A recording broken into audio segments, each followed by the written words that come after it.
గ్రామ ప్రజలందరికీ కూడా నా హృదయపూర్వక నమస్కారాలు. నా పేరు గొంప కృష్ణ.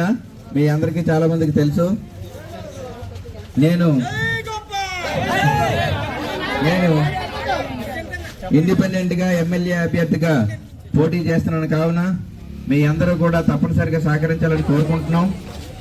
ఈ 2 సంవత్సరాల కాలంలో గొంప కృష్ణ ఇక్కడికి వచ్చిన తర్వాత ఈ నియోజకవర్గానికి ఎలాంటి సేవా కార్యక్రమాలు చేశారో మీకు తెలుసు.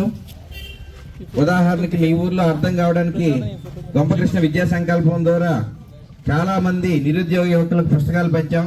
దాంట్లో భాగంగానే మీ ఊర్లోనే ఒక అమ్మాయి ఎస్ఐగా సెలెక్ట్ అయ్యింది. ఇలాంటి కార్యక్రమాలు ఈ నియోజకవర్గంలో చాలా చేశాం.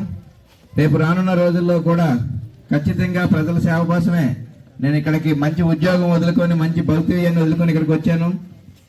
అయితే జరిగిన పరిణామాల దృష్ట్యా నేను ఇండిపెండెంట్ అభ్యర్థిగా పోటీ చేయవలసిన పరిస్థితి వచ్చింది. కాబట్టి మీ అందరూ కూడా రేపు రానున్న రోజుల్లో కూడా ఈ నియోజకవర్గంలో మీకు అందుబాటులో ఉండి మీ సేవ కోసం అని ఇక్కడ ఉంటాను.